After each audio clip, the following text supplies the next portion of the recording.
So with everything that's been going on recently, there's been a lot of folks that have, I think, come to the realization that their finances have not been as bulletproof as maybe they originally thought. And I think a lot of people now are starting to go back and kind of learn what are some really good financial practices and financial ideas so that this way they don't get caught off guard with having to go through any kind of stresses or struggles that they might be going through right now. And I started reflecting back on about 10 years ago when I first started on my financial journey and I was trying to work towards pay off my student loans and build up an emergency fund and everything. And what were some of the things that I kind of regret or wish I had known that I know now that I wish I had known back then when I first started out? So here's 5 things that I wish I had known when starting out on my financial journey. The first is I wish I had started my Roth IRA much sooner. When I first started out paying off my student loans, I was so focused and intent on paying off the loans and paying off the debt. But I think what would have been a better strategy was, let's say I just started investing, like say about $100 a month or $25 a week into some kind of a Roth IRA account. And I really wish I would have started that, not necessarily because I wanted the money, which would have been a nice, benefit if I'd started that 10 years ago. What would have been best is if I had gotten into the habit of making continual and frequent payments within the Roth. And that probably would have meant that I was going to end up staying in the debt maybe a few more months as opposed to getting out of debt in 10 months. But I think the value of developing that habit of continual frequent investment payments and that strategy is much better than getting out of debt just a few months earlier. Number 2 is I wish I hadn't focused and spent so much time on figuring out ways on reducing my expenses as opposed to figuring out ways on how to increase my income. There's a lot of articles and YouTube videos that are out there that teach you how to reduce your expenditures and how to save money on your bills and save money on your food and clothes and stuff like that. And all that stuff is good. But when I was first starting out, I focused so heavily on this. I would budget I'd have a food budget and I would time it based off of when the sales in the grocery store were, or I would look at a bunch of coupons and try to clip coupons and try to time things up with various discounts and everything. And looking back on it now, I realized that the amount of effort that I put into that really didn't produce the amount of payoff that I really was looking for.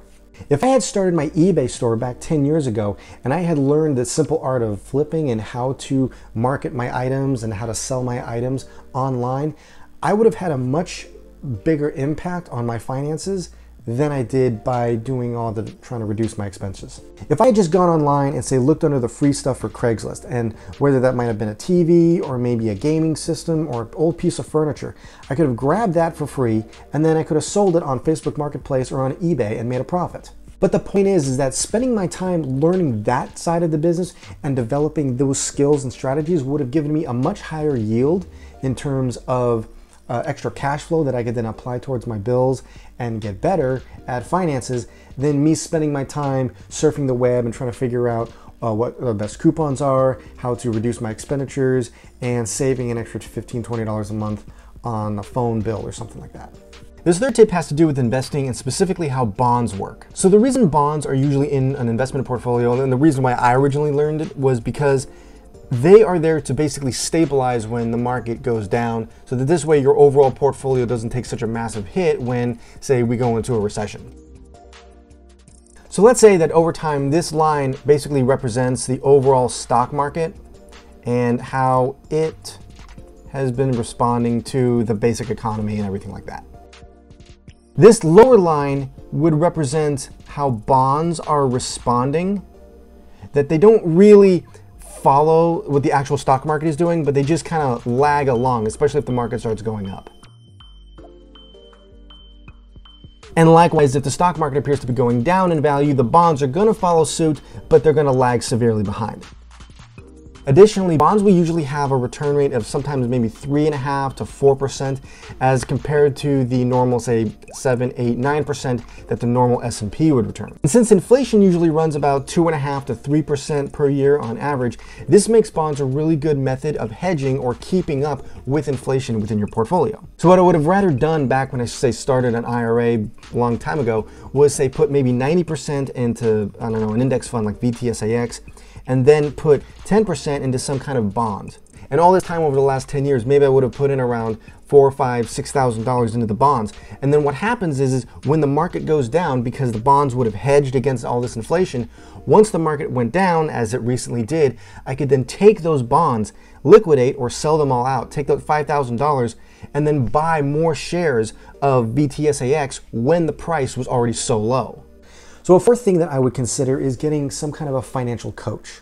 And the benefit of a coach is that they can sit down with you and figure out what your current financial goals are and do a couple things. First of all, they'll push you into doing a little bit better than you think you would be, and they'll kind of push you a little bit harder. So if you think you're going to be able to save $1,000 a month, they might say, why don't you go ahead and try $3,000 a month? Because the thing is, even if you don't hit, the goal is not to hit the $3,000 a month. The goal is to push you and to show you how far you can really go. So instead of, because if you set a goal for $1,000 a month, you're not going to go any higher than that. But if you set a goal for $3,000 a month, you might end up saving maybe $1,400 or $1,500.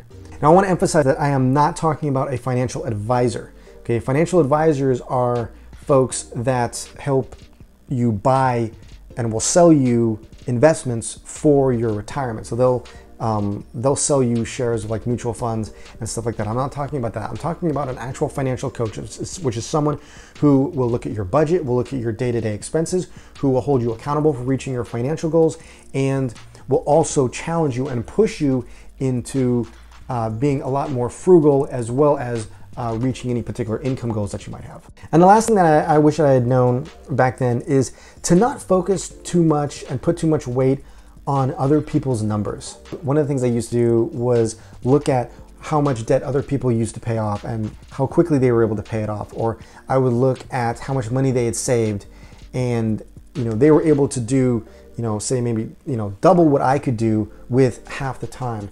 And then afterwards, I would actually start to feel bad about myself, thinking that, well, maybe they're better, or maybe I'm just not pushing myself, or maybe I'm not as good at this, and I suck at money.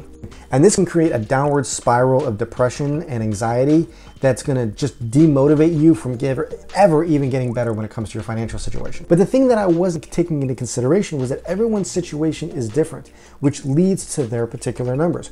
So I would feel depressed because, this other, family, whatever, was able to pay off $40,000 in less than a year in their debt, and I paid off $22,000 in 10 months.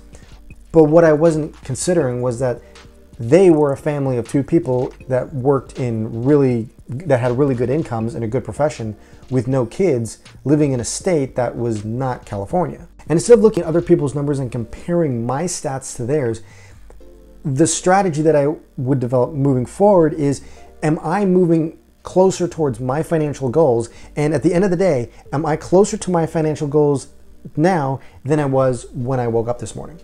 And that's the whole concept behind the book, The Goal. I've shown this before.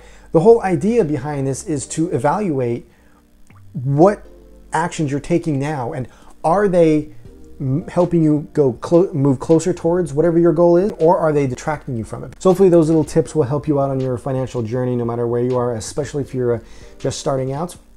Have a really great weekend, you guys. Thanks for watching, and I'll talk with you later.